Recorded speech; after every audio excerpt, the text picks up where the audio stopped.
there's only one bit of bad news, which is I have actually shown Maria my game. And there was one screen on the game, and I gave it to her, and she was like, Anil, the UX in this screen is awful. And do you know who actually programmed that screen? It was me.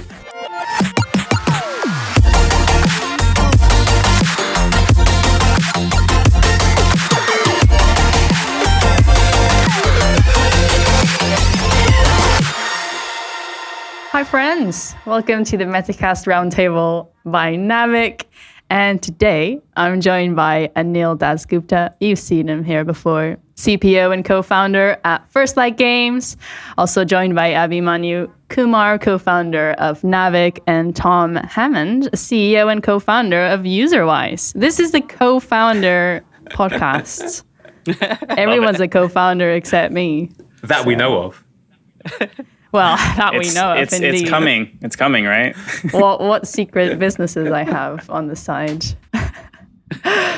Today we have diverse topics that we're going to be discussing. We're going to talk about transmedia. Like, is transmedia the evolution from cross-platform? I have a very extensive list of how many games are now going into other forms of entertainment.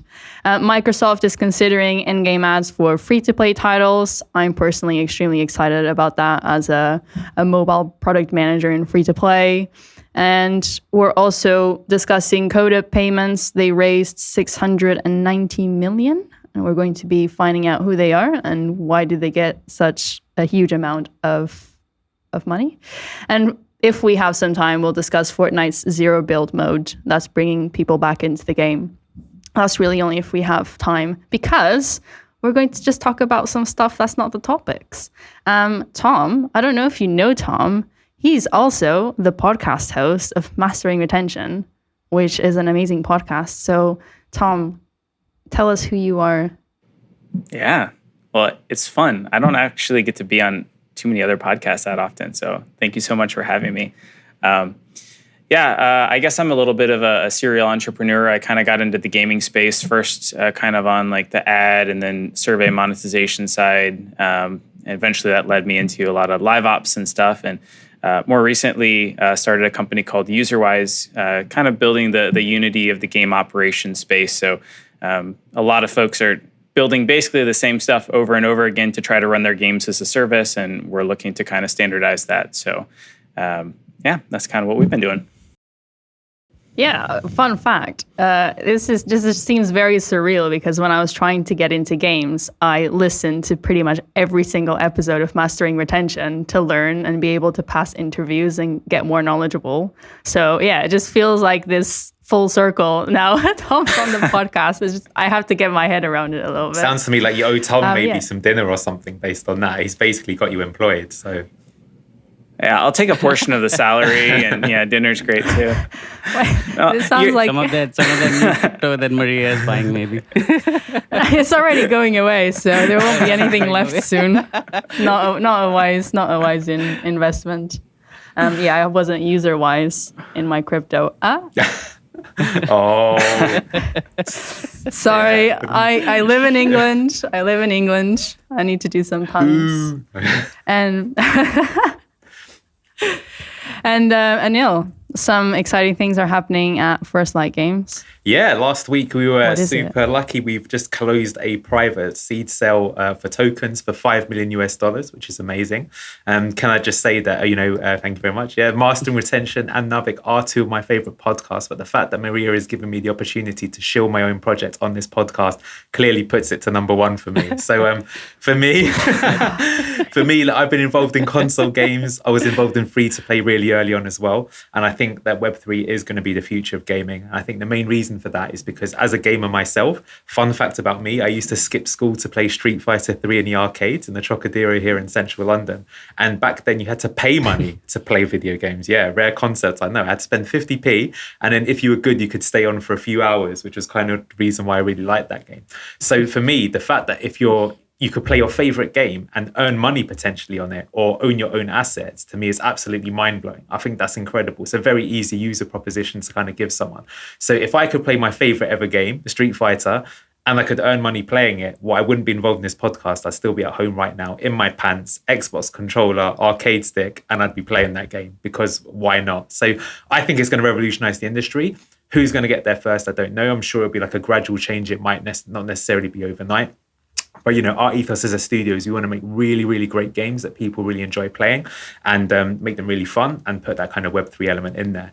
And the reason we decided to make a battle royale game is because at the moment, a lot of people who play to-earn games are based in developing regions. So kind of Southeast Asia, India especially, I have to say, I'm half Indian myself, so I have, quite big fondness. I think Web3 is going to be huge for that region, Latin America too. And all of these regions, if you do your market research, they love Battle Royale. So make them a really fun Battle Royale game, make it Web3, let them earn crypto. And we think that's going to be success. And that's what we're making for. There's only one bit of bad news, which is I have actually shown Maria my game. And there was one screen on the game and I gave it to her and she was like, Anil, the UX in this screen is awful. And do you know who actually programmed that screen? It was me. Now, luckily, with the funding, we have other developers to do with it. But do you know, like when you're at a party and there's like that girl you fancy and then she walks off with someone else at the end of the evening and you're like, oh man, I kind of had that really low feeling in my place, that like a below the belt thing. Because the first guy just had like bad UX. Yeah. Look, I love it. At the end of the day, you've got to hear these things up front. But I'm not going to lie. When she just looked at me, she gave me sort of look. And, Maria's really nice on this podcast, but she can be pretty brutal. She kind of gave me a look like, the UX on this screen's not very good, is it, Anil? And she was right, but I mean, same thing happened. Same thing happened with me when I also asked Maria for feedback on like some Naavik logo refreshes, and UX was pretty bad on that also. So you guys just got to plan for that high school reunion moment when you come back and, you're like the all-star. Yeah, that's what you got to go for. I feel I was tricked though, because Anil didn't say that he had done the work before giving it to me for feedback. So I didn't know to keep your emotions and feelings in check. Well, can I say, Maria, because my mother is sort of half Polish, half Ukrainian, she's got those Eastern genetics, She actually, when I told her that we'd raise the money, she didn't say congratulations. She just said, is it real money or is it crypto? ? And that's the sort of thing that I'm used to. So honestly, I actually really appreciate the feedback. And I actually think that you should, if you want to make a great game, it's just the fact that, there's no point sort of, blowing smoke up each other's, what's it. You need to know if it's good or not. I've worked on some really good games in the past. And at some points, those games were quite terrible, actually. And the way that they got made good is because people had those frank discussions. So I think as long as you don't, you're not personally critical of someone, but it's constructive criticism as to the project you're working on, I think that's all fair and game. And I actually appreciate it. So that screen's getting redesigned, as you can imagine. Nice. I'll check on Friday. I don't know how to go to the next topic from this. Well, actually, one question though, Anil, like I also saw that you have your beta testing program going on right now.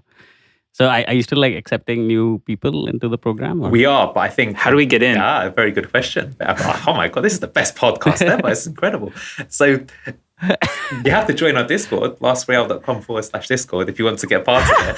But I mean, no, so this is actually quite a new experience, I think, for everyone who's making the transition from free to play into Web3, right? So free to play is all about your CPIs on your social media adverts and getting better LTV than that CPI. That is the model. Web3, what we're learning really quickly is that the pyramid has been turned on its head. So now you actually have to build up your community from grassroots and sort of like brand marketing, get people invested into your game and get them to sort of create a virality engine and self-propel it. So to answer your question, you can get into the beta, but in order to do that, you have to like take part in various contests that we've set. And these contests will be things that like, make some artwork, make some posts, retweet about this, advertise it on your podcast. You'd definitely get entry if you did that, for example. So someone in this group is definitely getting access to it. But the point is that then you're incentivized to keep building the community. And so, what you're trying to do is you're trying to grow your user base from, the 5 people when we first started off our Discord server to 5,000 to 30,000 to 100,000. So yeah, anyone who's thinking about going into Web3, this is something that you really need to understand. And, for us who've come from the traditional sort of performance marketing angle and how you kind of do it, it's quite refreshing because you have to completely change your way of thinking and figure it out yourself. And I actually quite like this because I think that free to play, I think right now it's maybe a bit of a proven formula. People sort of understand how to make a successful game. Now, making a successful game isn't that easy. Otherwise, wouldn't everyone just be making Royal Match like Dream Studios and having $1 billion company inside 14 months or whatever ridiculous thing they managed to do? Well, that's an amazing job. They're people who are world-class at what they do. But here, because you have to kind of work it out for yourself, and look, what we're trying to do may not work. I think that's part of the fun. So how would you get access? Join the Discord, play part of the games, give me better ideas to grow our audience and community. I'll definitely be receptive to that. But that's how we kind of. But look, I don't want to like turn this into the. But basically, the final takeaway is that the three of us at least have gotten access already. Just because we just promoted you on the podcast. Yeah. Done deal. Nice. Yeah, my friends are sick of hearing this story, but you're all my friends now, so I'll just share it even more.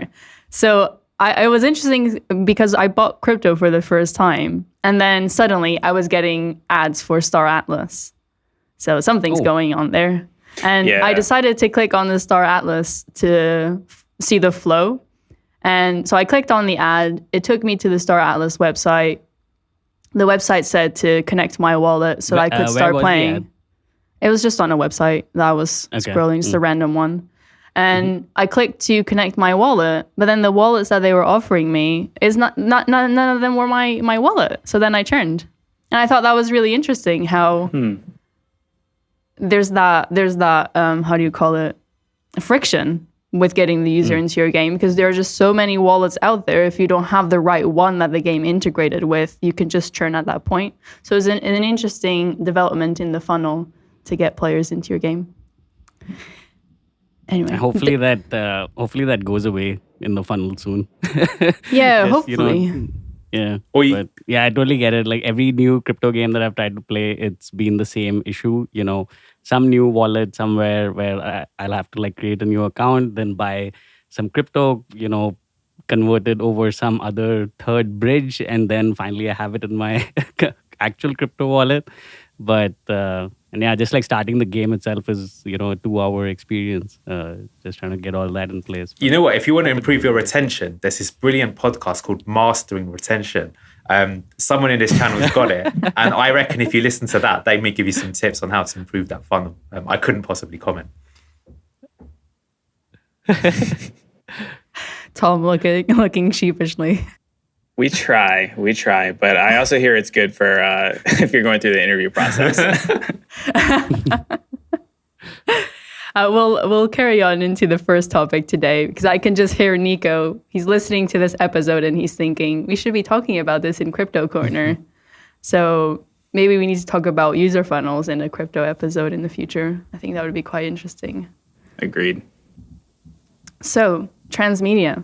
I got a little clickbait title. Transmedia, the evolution from cross-platform.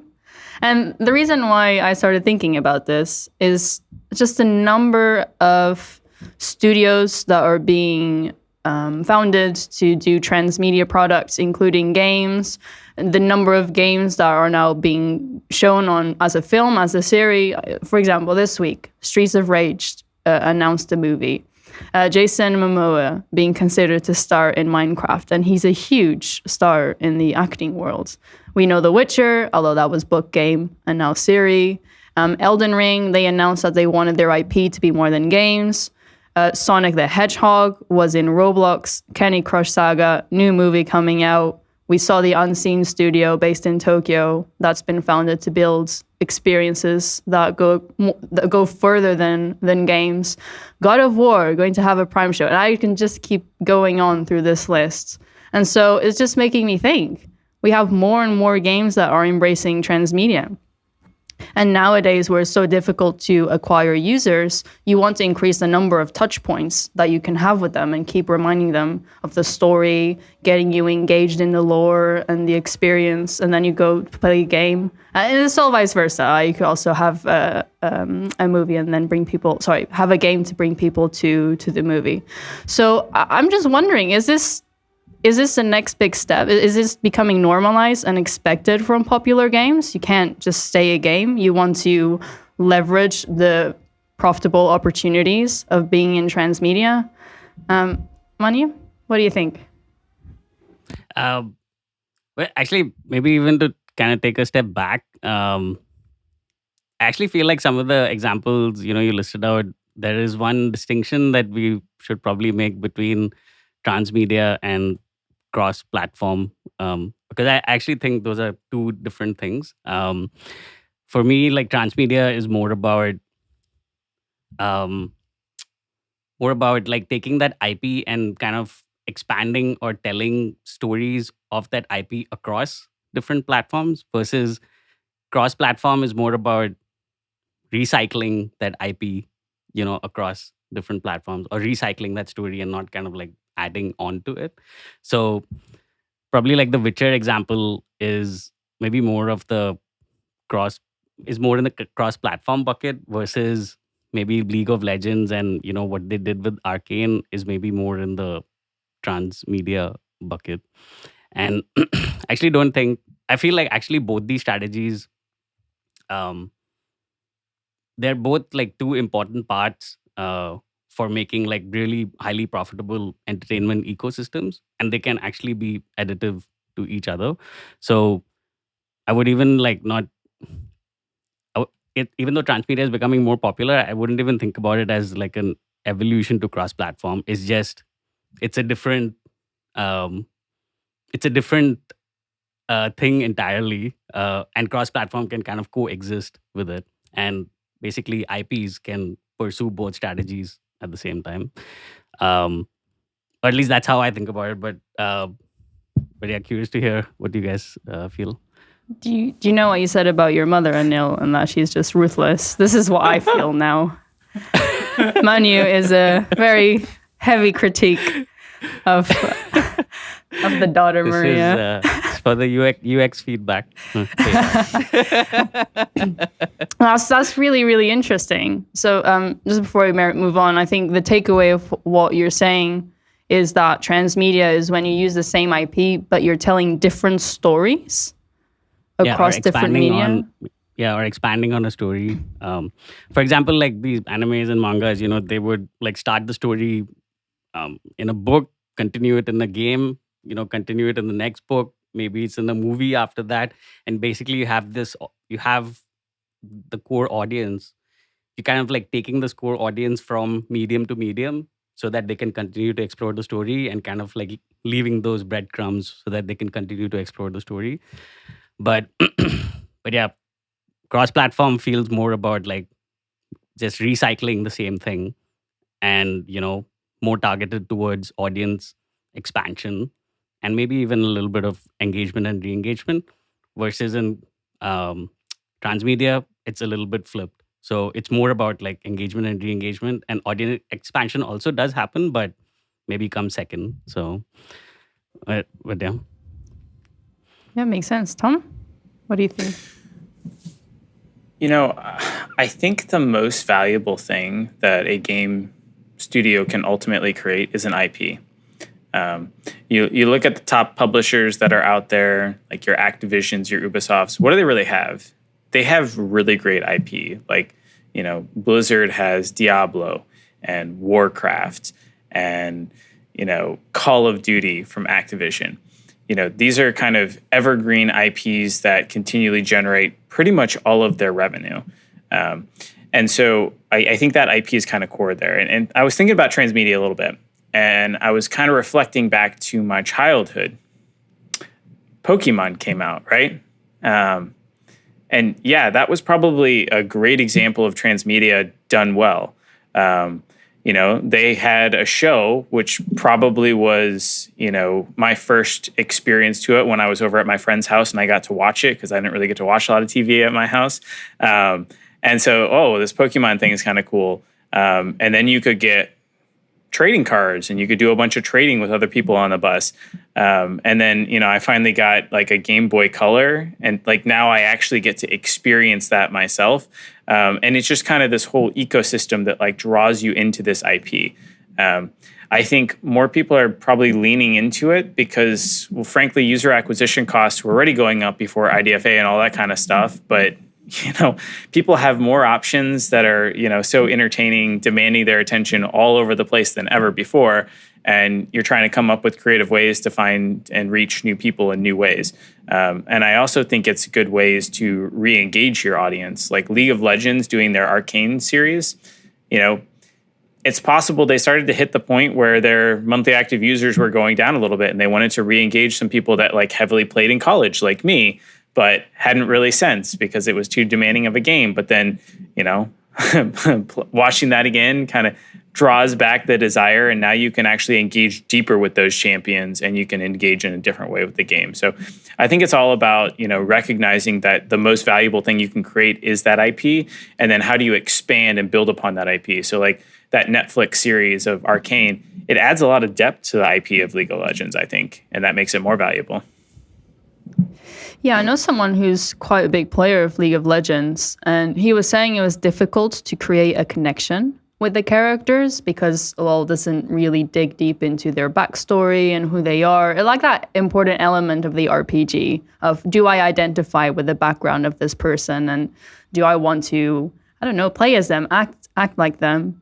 And Arcane gave that, because you got to know them, you got to create an emotional connection, and then you kind of bring that into the game, even though the game doesn't give you that directly. I thought that was very interesting. Anil, well, what are your thoughts on Transmedia? I think Tom has stolen all the good stuff to say, but I want to touch on it because I think what he said was brilliant, to be honest. I think, one, he touched on IDFA, and I think IDFA is a lot about privacy, which is a big thing that's sort of become like a bit of a buzzword over the last 2 years, that people feel very conscious about having their data sort of harvested. You mentioned, Maria, how you bought some crypto and you immediately got advertised the crypto game, for example, right? That's that in action. So with more and more people becoming privacy conscious, it means that performance marketing is going to kind of drop, which means what? Well, that means that we have to go back to marketing how it was done in the console days, which was brand marketing and traditional marketing activities. And Tom mentioned it again. How was brand marketing done? IP. IP was the way to do it, because an IP kind of secures you for generations. How many Call of Duty games have there been? I mean, what are they up to now? Call of Duty 22, it must be, or something like that. You must lose count a bit. But by making a great IP that is universally loved, it's something that you can sell over and over again and is very popular. It's funny to kind of use the term transmedia because, again, with Tom's example, he mentioned Pokemon. Well, how about things like Transformers? How about things like Star Wars? This thing's been going on for a million times. You could argue that Disney's just a marketing company that uses its films to market its toys, which sell gangbusters, right? So it's a very smart strategy to use. And then again, why are they doing it now? Well, another thing that's kind of quite frequent in IP cycles is, other than maybe two, of which Star Wars and Pokemon are the only two I can think of, most other IPs are cyclical, which they have a kind of boom and bust cycle. So what tends to happen is a generation will grow up with something and they'll find it really popular. Then they'll grow old, and as you get you go from kid to teenager, you're not really interested in your Transformers anymore. Well, maybe I was, because I was a bit lame like that. But you get to sort of 18, 19, and it's more about being an adult than rather than playing with your toys. But then you start getting to 30 years old or something like that, and you might have children, and now a new Transformers movie's coming out. So, it's about 12 years since the last one. Oh, I see, because that's when that generation's old enough to have kids now. And so I have fond memories of Transformers. So I take my kid to the movies, and I'm really enjoying the movie because I love Optimus Prime. And now my kid, he's seeing Optimus Prime and he really likes it too. And so, and that's why you see quite often that you get this kind of cycle with IPs, and they do that because that's a very common thing to know. So you can bet, for example, Ghostbusters have done it recently, right? You can almost see the timing, or Masters of the Universe is another one that's coming up. Anything that you like, it will come back in X amount of years. So, think about something that you liked during the 90s. That sort of thing is almost bound to be coming back. Where is the Buffy the Vampire Slayer reboot? It's got to be going around Hollywood right now, in my opinion, because it's just sort of so prime for it, right? Retro is a thing. All the 80s have been done, so the next thing will be the... Look how excited Maria just got when I mentioned that. I know. It felt uncanny. She's on board the Buffy reboot, right? So am I. I am. Who wouldn't be? What a great show. So, yeah, I think it's really about... I think transmedia is a really key play for any company. It's like the dream, really. When you have an IP, games as well, you're changing platforms. Who knows what they'll be on? we mentioned a few podcasts back, what if you've got like the Netflix for games, so you don't even have your own hardware? The best thing you can do is protect your stuff and have beloved IPs that people like, that you can sell in many different ways, many different touch points. It reduces your advertising costs. It's just all one big positive loop feedback cycle. So that's why people do it. And yeah, touching people in different ways, or as an audience gets older, they still have fondness for something through nostalgia, but they want to interact with it in a different way. So I might not play League of Legends anymore, but I might love to watch the TV show, and that engages a new generation as well. So I think it is, I wouldn't necessarily say it's the future. I think in some ways, I'm kind of surprised that people didn't do it more often. Maybe it's because in the past you had really poor movie adaptations, like, the Tomb Raider one was a bit dodgy, the Street Fighter movie is awful, etc., etc. And, maybe people are getting better at it now. I think, to be fair, I'm not a fan of League of Legends, but when I saw Arcane, I was like, wow, did Pixar just make a League of Legends animated series? That's how high quality it is. And I think if people execute it to that level, then it's bound to do well. So I think more and more companies will do it, especially as we see huge consolidation amongst the top players. Like, why would you not do it? If you've got a massive IP, it just makes sense to do it. That feels like a long game, though. If you're a small studio, do you think the difference nowadays is that before you had to play this game throughout, like you were saying, 12, 15 years before you could succeed with Transmedia? But nowadays, considering the number of platforms and the ease to develop for them, the lower costs of entry, that it's becoming a strategy that can be more widely used. Well, perhaps I think perhaps it's just because video games has grown up, basically, right? So, people who were maybe 7 or 8 when they were playing video games, they are probably well into their 30s by now. So they are having children. So maybe it's the first cycle for them to really start pushing it and getting a new audience into it. I think that's more of it, why it makes sense for it to happen now. But I think it is something you'll see more and more often in the future. I think, just frankly, before that, video games is still a pretty new industry, right? Like, when did the NES come out? Maybe 83 or something like that. I don't really know. So before my time, but not much though. So at some point, it does become cyclical, as I say. So I appreciate what you're saying. It's like, if you're going to do this thing, why would you do it? There's not that much short-term involvement. But these days, I think attention spans are a lot shorter. And, look at, for example, how retro consoles sell really well, right? There's just like a Super Nintendo with a USB port. You plug it into your TV and it works, and they fly off the shelves. So there's definitely something to it there. And, okay, look how massive video games is, right? I mean, look, Microsoft bought Activision Blizzard for 67 billion, right? If that doesn't show you just how massive it is, and if these techniques are being used in the movie industry, which is only worth 10 billion or something, or much more than that, but you know what I mean? Compared to video games, it's much smaller. Then why would you not employ the same proven techniques in video games and just make them work better? So I think for the really big guns, it's worth doing. Yeah, for someone who's just starting up, definitely not, but you definitely aspire to get there. I have a bit of a philosophical question.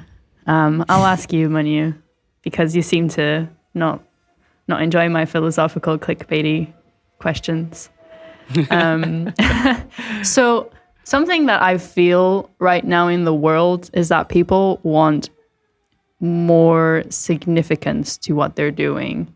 I think people in general are getting tired of just doing the same things over and over again that don't have a benefit for the world, don't tap into your creative nature. You're just in this box doing something that's not very meaningful. And sometimes I wonder, is this, for example, we saw with the Unseen Studio, they want to embrace creativity and create this working environment where creativity comes first and you're exploring more than a game. It's just an IP product. Do you think that part of this is just people in general are looking to work at a company and build a product that allows them to explore more of their creativity and be more free in the way that they create? So do you mean like, is that kind of a catalyst for more transmedia occurring? Yes. Not with the bigger IPs and the big companies, but seeing smaller companies, mid-sized companies trying to achieve this. You can Probably, say no. I think, yeah, I mean, I think it's probably definitely a part of it.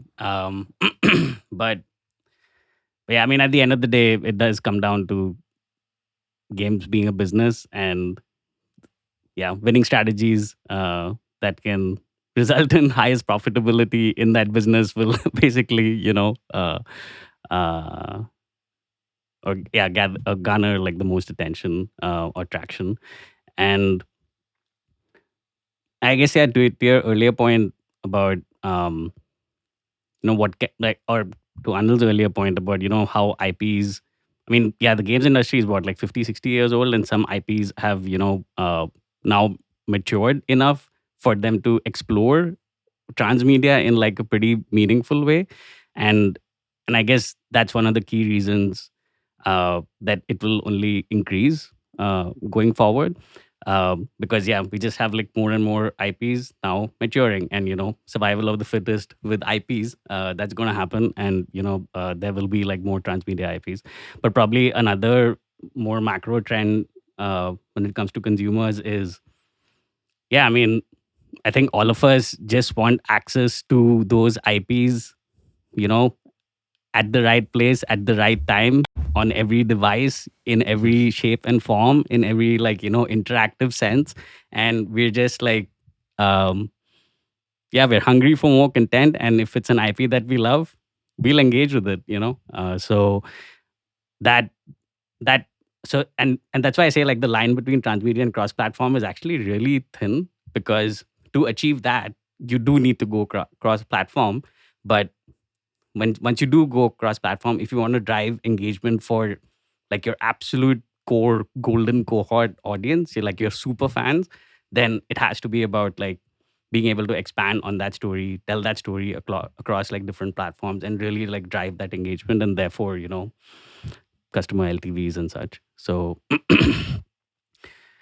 I mean, but none of that can happen without the people behind it. And to your point, probably what you said would be one key motivator for the people actually building these transmedia experiences. So okay, well, we'll see what happens over the next few years. Maybe Buffy the Vampire Slayer will come about. Naavik animated series when? I do have one question for everybody. But if there's like one IP that you kind of hope to see going transmedia, what would it be? I think Tom knows the answer already. I don't know. I'm trying to think of like what's my. Oh man, I like so many games and stuff. This is a hard question. I could go first. Like while you guys were talking, the one IP that I really would have hoped for is maybe Gears of War, because that's like that storyline is probably the only game that has actually like brought a tear to my eye while I was playing it, and that's definitely one that I would have loved, or maybe it can still happen. And I think Max Payne tried it a little bit, but maybe not enough. But who knows? That would probably be my second option. Nier Automata for me, for sure, hands down, definitely. Please make this come true. For me, boringly, it would be Street Fighter. I know they already tried it, but Street Fighter has truly iconic characters. You've got Chun-Li, the strongest woman in the world. That was thought of all the way back in 1992. Yep. Ryu, what a Chad. Yeah. Zangief, the Russian wrestler. Dalsim, Indian guy who's amazing, who can kick your ass. Like, why there isn't an amazing live action movie? Like, Mortal Kombat, I think, did a really good job of it. Street Fighter, they also made a really great animated movie, but it wasn't as popular because manga wasn't and anime wasn't popular sort of back in the 90s. So I think they should try it again, because I've always thought, I don't work for them anymore, but they have made characters that are like on a par with superheroes in terms of their popularity and their coolness, and they just couldn't maximize their usage because they're not that good at marketing. Whereas I feel if someone like Electronic Arts were in charge of Street Fighter, whilst the game quality might not be as high, the marketing and sales potential would go through the roof, because the hardest thing to do is to make truly amazing characters. Like, I'm a guy, but I wear a Chun-Li t-shirt sometimes, you know what I mean? That's how cool the character is. And I don't think she's like over-sexualized either. She just looks cool because she's got the Chinese dress and kicks your ass. So yeah, I would love to see more of that in that universe. Okay, First Light Games, you know what you need to do to avoid Anil's productivity from decreasing. Never get Street Fighter for your office. Tom? So I'm leaning towards some of like Wizards of the Coast games, like Dungeons and Dragons and Magic the Gathering. Like, yeah, they've got a lot of characters, but they have so much lore and depth and opportunity for different stories to occur within that universe. I could see some really awesome books and movies and stuff kind of coming out there. Yeah, definitely. Oh, can I give a second answer? Destiny, please, as well. A Destiny movie. Anyway, we need to get moving, or else we're going to talk about IPs that we love for the rest of the episode. Now, Microsoft's in-game ads for free-to-play games. I thought this was extremely interesting because I play a lot of mobile games, and I love ads. The ads where I choose to watch them to get rewards, not the ads where I'm forced to see them, because I don't really monetize that much, and I just like having the option. And why don't we have this in console for free-to-play games? It just makes a lot of sense. And sorry? Are you guys familiar with Player One? No. It's Dave Madden's company. They're doing this actually. I mean, at a smaller scale than maybe what Microsoft could come in and do, but I know that they've been doing this. It's like they work with brands to get like brand quality TV, and then they show them in PC and console games, just like, you know, a free-to-play ad placement that you'd place, you know, in a mobile game. They do it on PC and console. Okay, well, what do you think about having this feature in console games? I think it's great. I also told Dave that I think this is a great company idea. So, yeah, I think it makes total sense. And I think more and more games, especially PC and console, other than maybe like the Elden Rings and, you know, maybe some of the PlayStation games that are like 40 hours of single-player content and stuff, I think more of them are going to go to free-to-play type modes as well. And so I think having ads in there is just a natural way to offset having to do forced purchases and stuff. Yeah, I thought it was interesting because they communicated doing in-game billboards, for example, so static ads that you see throughout environments. They did not mention having video ads, so you couldn't actually do the types of monetization through ad revenue that you have in mobile games right now. Surely that has to be the next stage. Well, I'm jaded, but in-game billboard ads seem so stupid to me. Like, okay, maybe you can get some brands to do that, but if you want to track ROI of like you can never do it. Like, it's just not going to work. Like, I think they're raising a bunch of money and they're doing some cool things, and there's all these companies trying to do it, but like at the end of the day, it's like some billboard. I don't recognize billboards in like the normal world, and I'm sure not going to recognize them in the game world. And they're only going to fit in like a certain subset of games. So I think rewarded video ads, like what Player One is doing, definitely has a future in free to play, you know, PC console games and stuff like that. The billboard ads, I don't know, maybe in the metaverse it'll, you know, take off and you could do some sort of like tracking that it's actually going to work or whatnot. But, you know, to me, the only billboard that's maybe trackable would be like the Culvers putting up the billboard, you know, ahead of the stop, and you realize that you're hungry as you're driving. And so then they can see, well, our revenue went up $50,000 last month after we put the billboard up. So that must have been the cause of it or something like that. I don't know. I think it'll probably be triangulation like that. I mean, here's like an alternate idea. So, what if you got to see like a Gucci clothing billboard in Fortnite, and then you went to the store to actually like buy a skin that was, you know, also Gucci branded, and in the background there's like a revenue share, etc., happening on those assets. But that could be like what do you think about like that flow? I think that some people have tried that before. I think it's always been a bit indifferent. I think, to be fair, now that everyone's going into the metaverse, all these sort of ideas are coming back up again. You know, kind of what's old is new again. And it's sort of like these ideas were tried in Second Life and PlayStation Home back in 2005. But now that we've got like maybe a truly interoperable, cross-platform multiverse, that it could work again.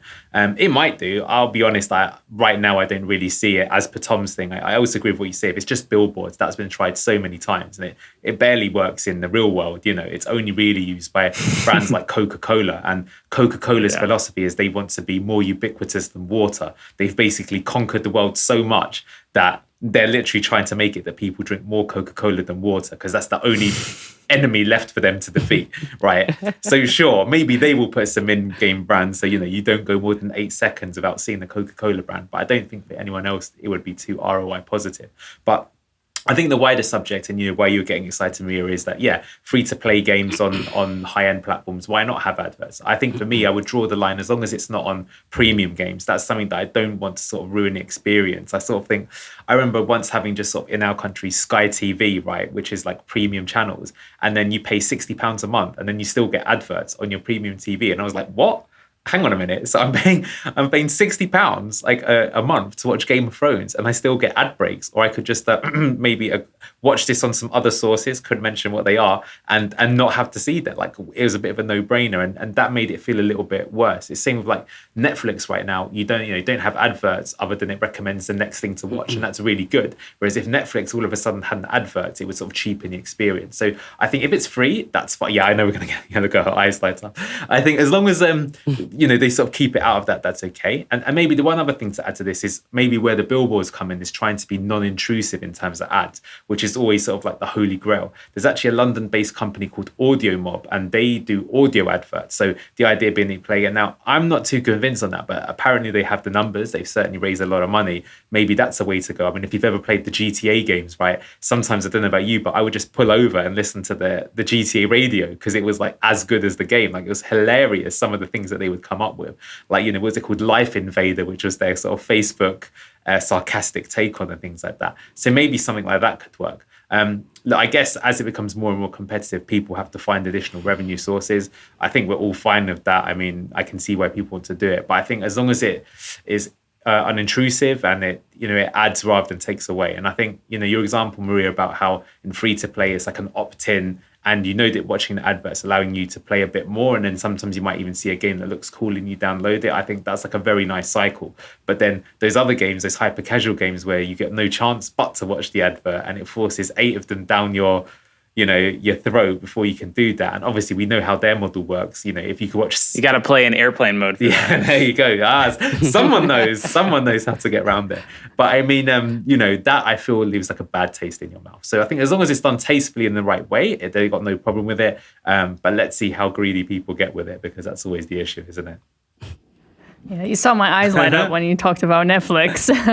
Yeah, because it seemed, I don't know how much of it is speculation, to be honest, but it feels like the next step for them.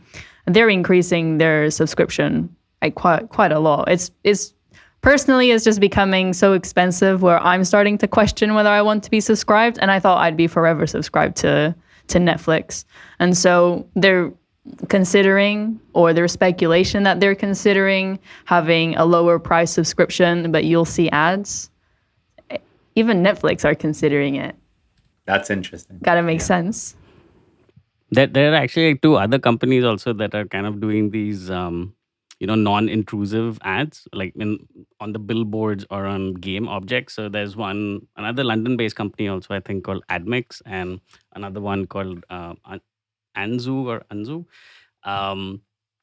And yeah, both of them have actually gone. I think both of them have gotten their Series Bs pretty recently. And to be honest, like when Maria also brought up this topic that we'll talk about this topic, I was like pretty split on the effectiveness of billboards, because I mean, I was looking at the market back in 2010 when Facebook games were or Farmville was doing like McDonald's billboards on its isometric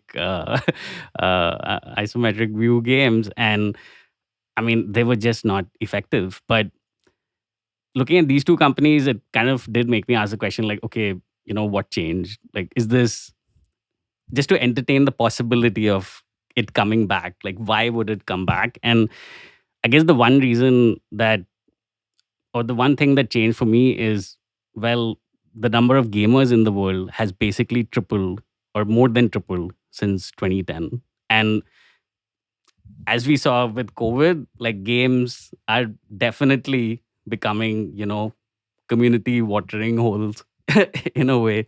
People gather in games, and brands have to stay relevant.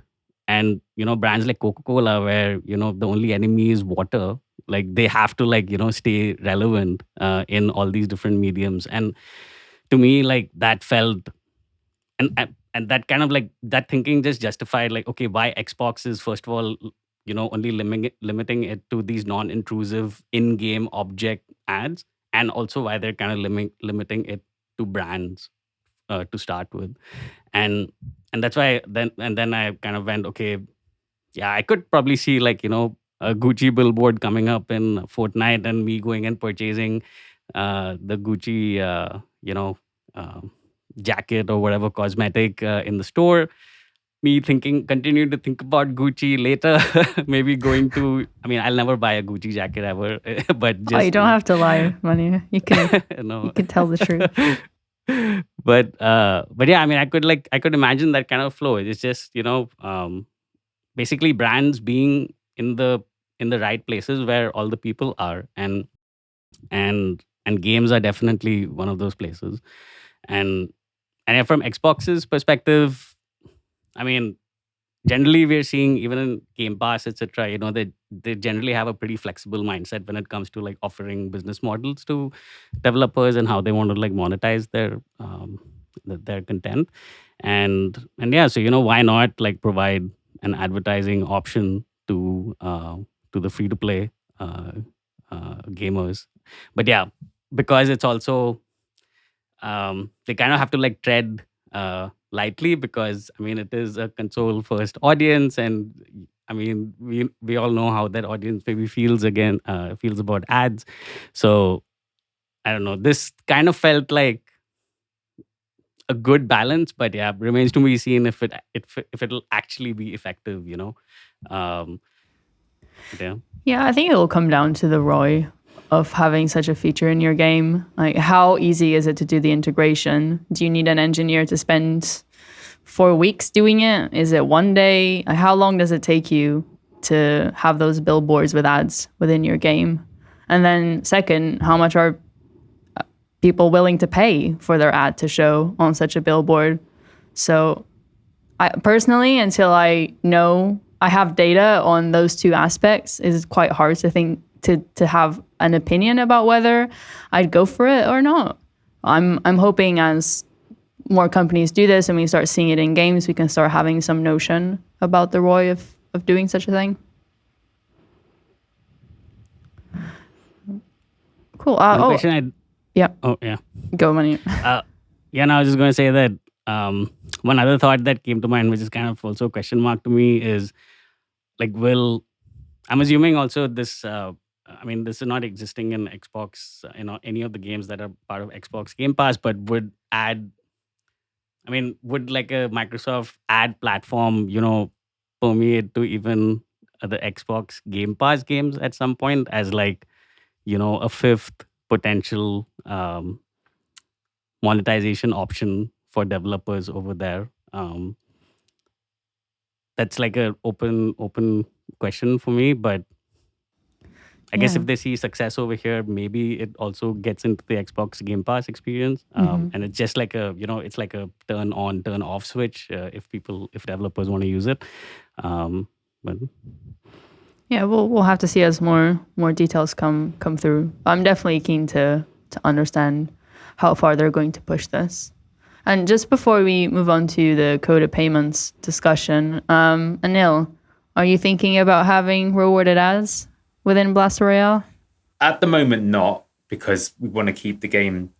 I guess our kind of whole ethos is to try and be the good guys of Web3. So in doing that, we want to be like sort of as gamer focused as possible. And whilst, adverts have their place, if we're trying to go for more of a premium experience, if it's not right. But I have already seen games that are trying to do it. I mean, at the end of the day, it's just another revenue source. I don't think people have a problem with it per se.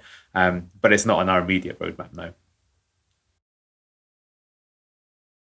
So Coda Payments, they raised 690 million at a valuation of 2.5 billion.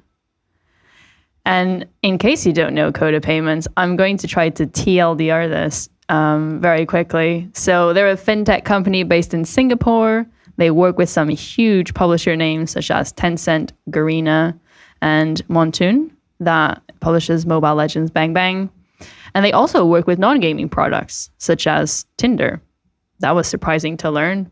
And they have a bunch of products. So they have Coda Shop, which is an app and a browser shop. The app being on Android only, from what I've been able to find. Coda Pay, which is an integration with payments. You don't have to be on Coda Shop, but then you have this integration with a number of currencies and payment providers, because not everyone has PayPal or Visa, for example. And then they have the X Shop, which is, I think if you are integrated into Coda Shop, it integrates you into other e-commerce platforms, one of them being Shopee, which I think is quite popular. And so I know that there's another company doing something similar. I believe it's called Xsola.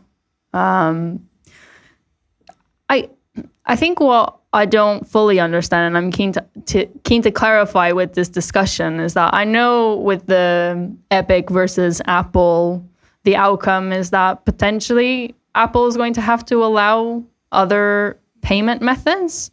But there's no real date on that, on when it can happen. So I'm just a bit unclear about the business model for companies such as Coda Payments and Xsola, and how did they get such a huge valuation?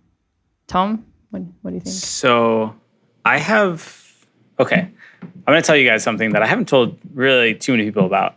But when that South Korea thing happened where they forced Google and Apple to say, hey, you have to accept third-party payments, kind of had a little bit of a light bulb. So, with UserWise, we give you this really sophisticated UI to be able to control, everything in your game, like building out your shop and segmenting it and time-based stuff and all the offers and exactly what segment gets and A/B testing, all that stuff. Really, we give all the data to the point where the player actually clicks that buy button. And then, you send it into Google or Apple, IAP or whatever. So it's kind of like, could we actually just add a fintech payments portion of that to like our, free version of the tool? And the answer was yes, in theory we could. Do we want to build that all ourselves? No, maybe we should partner with like Stripe or Xsola.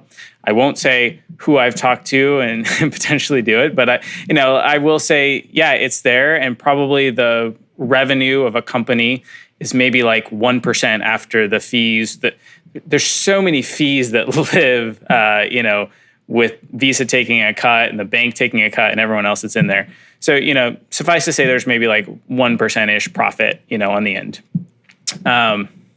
But then, all this stuff's been going on with Google and Apple. Ultimately, I kind of had to like lay this thing down to the ground and say, I have no idea when this would even be possible. Like right now, Apple's like, okay, you're going to have to pay a 27% surcharge on whatever your third-party payments. And it's like, well, what's the point then? You're not saving it, so it's not making any sense. I think that it's going to be a long, drawn-out battle because there is so much money at stake for Google and Apple. Now, if they want to take the high road, they could just say, hey, we're just going to charge the 5% and make the cut. And I think all the cases would go away. But I don't think they're going to do that because that's like tens of billions of dollars of revenue they'd be leaving on the table. And so I think it's going to be a long, drawn-out battle. And I think some countries may never get to that point. But certain ones, like there's the free App Store thing going on in the US right now that's going on. There's some lawsuits and penalties and stuff going on in a couple like European countries, but they're charging like $5 million a day or something like that, which sounds like a lot, but to the amount that Apple is making versus what they're losing, it's pennies. And so I think until those fees significantly go up and the country's government as a whole really forces and comes down, it's going to stay this way, and they're going to have to fight for every percent of rev share that they have in there. I do think that it's going to be an opportunity eventually. I think the dominoes are starting to fall, But how many dominoes and how long it's going to take, I think it's going to be years before it really kind of comes to play. It seems like, I hadn't really heard of Coda before, but it seems like they do look, and they're trying to have like a third-party app store kind of a play for some of these external things. That could be where they're at. It looks like they're maybe at like about 150 million in revenue last year. So I'm assuming that that's a large part of where their valuation came from. Manu, what do you think? Yeah, I mean, also to kind of like second everything that Tom said, but yeah, I feel like one reason is definitely that just this regulatory climate is, moving in the favor of companies like Coda and Xsolla, etc. It's just a matter of, when those dominoes will actually fall and that value will unlock for these companies. But probably another reason I could think of is just that there are many gamers that are, or there's a potential gaming audience in various emerging countries that are still not online, and they are now coming online.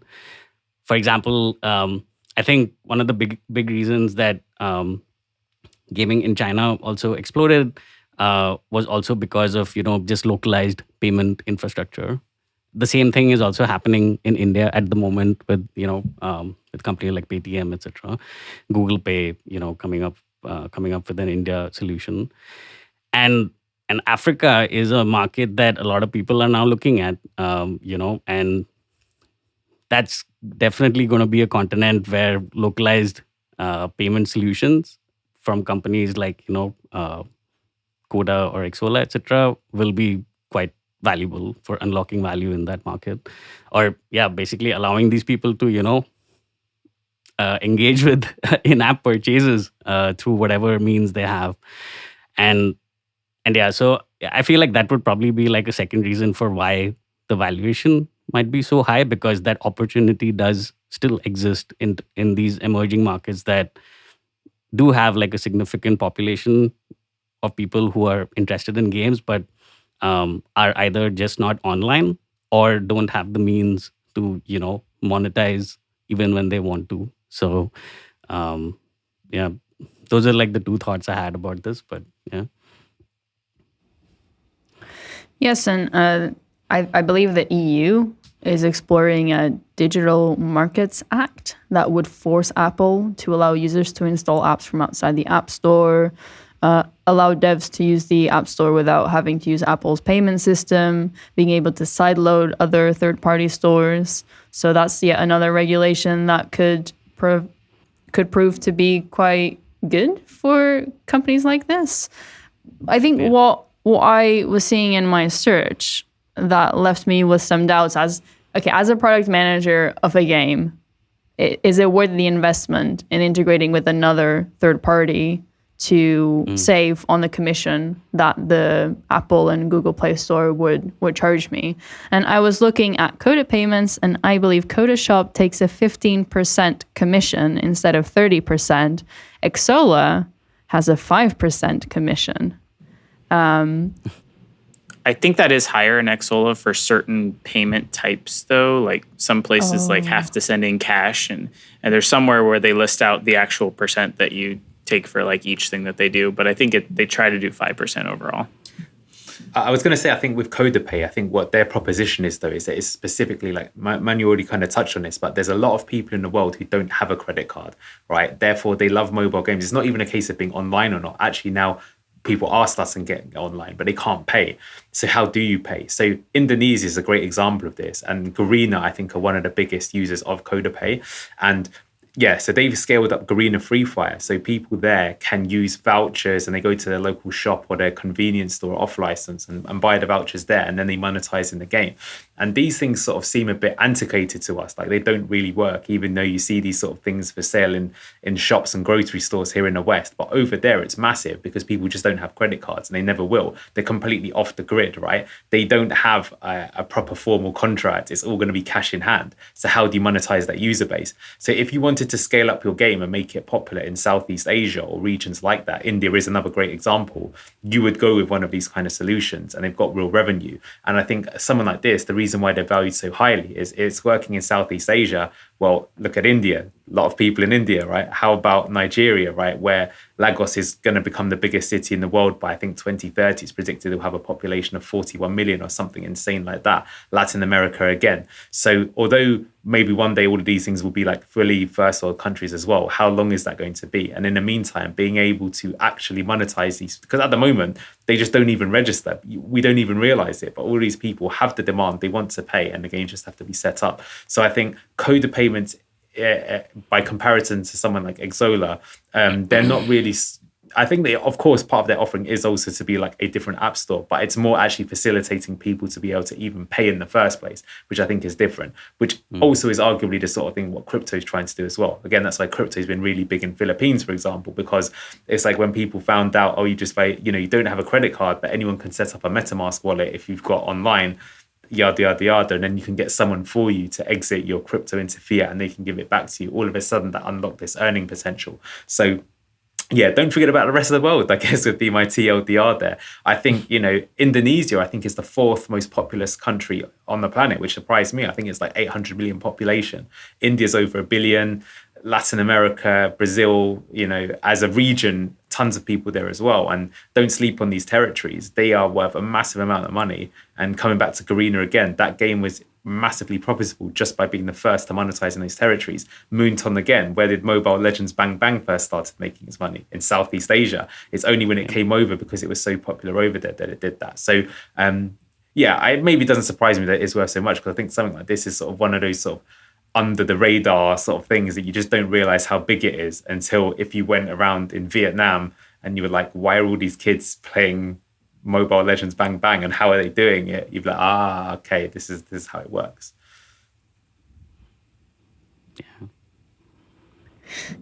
Yeah, that's very interesting. I do feel the question of whether all these overhead costs related to integrating these kinds of SDKs, maintaining them. I don't even know what kind of an accounting etc. this might cause for developers, but it's a pretty valid question, that you asked, Maria. Like, will it kind of be worth it to have all of these options also in the in the game? But yeah, I guess that remains to be seen, just depending on how the implementations actually play out in all these markets, and to what Anil said, like how much of that monetization potential is actually unlocked. Yep. I would do research. I think it's going to depend on your daily active users and where they're at and your total revenue and total size and all those things, and you warrant that. And Garena Free Fire, if they can even make an additional 5% per month, that's maybe, non-trivial revenue. But for someone that's maybe making like, I don't know, $1 million per year total for the game, it's like, is it worth all the hassle and stuff? Probably not. But then again, you want to go through and I would probably like survey my users in maybe those areas that I can't reach. Like, are they unable to pay? Or, you just got to do a little digging and research, I think, as you would with any sort of product manager type. Yeah, I was trying to think. I don't know off the back of my mind whether Apple's terms and conditions would allow for a mobile game to integrate with something like Coda Payments. If it's directly in there, they will shut it down. Exola has a web shop, so you can give them like a link that will open a website where you can like pre-populate the items, and then they can pay with a credit card, and Exola will take a 5% cut of that. So you can do that. I know they've done that with like Scopely, and they push a few others. But like Scopely, there really only pushes that to their heavy whale spenders because they want to recoup the costs of those whales. And so they give them like better deals to go to the web flow. And so because they know they're going to spend the money, they can save some money, they'll go through those additional steps. But I think the average user, it's hard enough to get them to just do the one-click payment with, Apple IAP, but going through additional hoops, you're going to drastically, reduce your conversion there. Yeah, That's probably like a pretty big risk, actually, because at the end of the day, access to these games is still going to be happening through Apple and Android devices. And therefore, and for a company like Apple, they're going to be controlling that experience. And regardless of, how favorable the regulatory environment is, Apple can still come up with all the smokes and mirrors required to, incentivize paying through their own systems. Like, Maria, like the UX would be pretty bad. So, I'm going to a Coda and kind of paying. So, well, that's why Maria could only find the Android app, right? You've answered the question because that 100%, is true, yeah. because you are allowed to do this stuff in those regions. So, that's the reason. Yeah, and there was actually I entered their UK shop. There wasn't much there. There was just a handful of games, maybe two handfuls of games, but. Maybe that is the case where if you don't have an in-game reference that you have this other shop and players find it somehow through other means that's not through the game, maybe a website, your social post, something. You could email them about it if you collect email, but that's a whole nother thing that we don't want to get into right now. Interesting. Well, I wish them the best. I think it is going to be part of the future. We have to see when the dominoes are going to fall. Very exciting to see them raise such a valuation and funds. So yeah, keen to see what comes next. I don't think we're going to have time to talk about Fortnite's zero build mode. And unless you want to give a quick comment, Maria. I don't know how quick it will be. I think the maybe summary maybe next time. The summary is that Fortnite, when they released the new season, they removed building from their battle royale. People initially, it was received with mixed feelings, but then streamers actually saw people coming back to the game because the building has such a huge skill bar that you have to be very good at it, and then you just feel crushed when you play the game because you're not that good. And so it just made it a bit easier for newcomers or people returning to the game. So it actually ended up being really positive. And I believe recently they brought building back into the Battle Royale, and now they have a zero build mode to try to retain those players. They haven't said whether they're going to keep it or not. So I imagine they're just doing a lot of experimentation to analyze the impact on the game of having less of a skill gap for new players.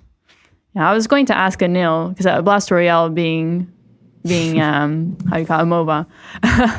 Is this something that you're considering during your game design? Yeah, I mean, not specifically building, but I think it's quite an interesting topic because it's like how much relevance does skill have in gaming? Because when Fortnite first came out, being able to watch streams and see these amazing people do this like incredible, like super fast building was like, wow, okay, this game isn't just a PUBG clone, it's got something unique to it. But then as you correctly pointed out, when you try and play and do it for yourself, you're like, unless you have the reflexes of a cat and the manual dexterity of like a gymnast, it's impossible to do it. And you cannot do it on the mobile, just no way, right? You just don't have the capacity to do it.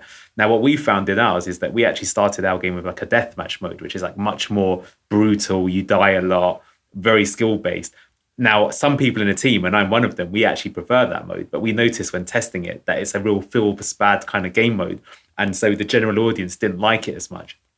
Whereas Battle Royale, because in Battle Royale it's quite strategic and you in fact cannot shoot anyone, get all the way to the final 2 or 3 people and only start shooting people then and legitimately win, is more popular.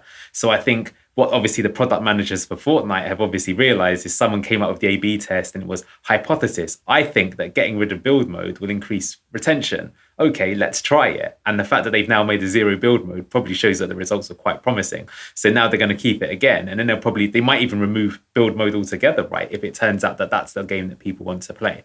But I think it's, I could talk all day about game design. I really like talking about it. But I think finding the sweet spot between sort of skill and luck is quite important. And I think it's not surprising that games that are kind of infinite but have some sort of element of RNG to it tend to be the most popular. So for example, if you play like Mario Kart, well, getting the power-ups and at what point in the races is kind of the RNG element. That means it's not just the best person wins every time. There's always a chance that someone else could win. Card games are the best example, right? The fact that the deck is shuffled means that every time you play, even if you're the best player in the world, sometimes you get the worst hand, and the best players can make the best out of the worst hands, but they won't always win. It's also a reason why, in my opinion, something like Hearthstone is not as complex as Magic the Gathering, and in my opinion, isn't as good a game to play, but is actually more popular because it's more friendly to people to play. And it seems like it depends what you're going for, but the sweet spot is there. So to answer your question, I think we're trying to go for a game that makes it so that people can enjoy it no matter what your skill level is. It does allow for mastery, but it isn't so brutal that you'll never win. And, it's kind of funny because my favorite game, as we've mentioned many times, is Street Fighter, but Street Fighter is brutal. Like Street Fighter is kind of like a 95% to 5% type game. So like I have a friend, he plays Akuma, I play Dudley. I beat him maybe 1 in 10 games. And I don't think even the thousands of matches that I've played him that he's ever got lucky. Like every time he's beaten me, I've always been like, wow, he's just better. Right. And I kind of like that brutality. And I'm just like, even though he's beat me 10 times in a row, in my head, I'm just thinking, yeah, but I'm going to win the next 11. And I've never won the next 11. I don't think I've even won more than like 3 in a row. So some people like that, but I think that's a very old school feeling. I think these days, I always think it's one of the reasons, for example, why MOBAs overtook RTS games, because in MOBAs, you can kind of get carried by other people on your team. So even if I'm not the most skillful person on the Naavik team here, because we've got Tom and Maria that are just carrying us and destroying people in the lanes, I can still win a couple of games and you can teach me and I can get better. So I think this is an important part of game design going forward, is that this kind of old school brutality isn't as popular. And look, even at Elden Ring, which has broken sales records for like a Souls type series, that game is way easier than previous games in this series, even though it's considered quite hard. Like the amount of bonfires, or they call it, was it Divine Grace it's called in this game, isn't it? Like, which is the bonfire mechanic. Now there's so many more around, whereas in previous ones, like you might have to go back half an hour or something. So you can still have a skillful game, but you just have to balance it that way. I think that's what Fortnite's realized. And I think so far, that's proven to be the quote-unquote winning formula, but that could always change in the future. It will be interesting, actually, if we see sort of cyclical trends, because when the Souls series started becoming popular, it sort of showed, oh, actually, people like a real challenge. Maybe that's coming back again. But then it turns out they don't like too much of a challenge. So you got to get it, like Goldilocks porridge, you got to get it just right, Goldilocks makes an appearance. You definitely don't want me on your team. I got kicked out of our group of Apex Legends. That's how terrible I am. I got booted. I got substituted. I thought you were going to say because you were winning too much, that's why you got booted. But yes, that's why, indeed. Well, we have to wrap up today's episode. Thank you so much for joining. I'm leaving the episode with not definite answers, but I have a lot of food for thought and to see what comes next. And thanks, Tom, for joining as a special guest. Thanks for having me. This has been a blast. Lovely because it's Blast Royale. Yeah. Oh, Tom, making these puns. On the Christmas card list. I gotta secure that beta invite, Join our Naavik Discord if you want to continue the conversation, and we'll see you in next week's episode.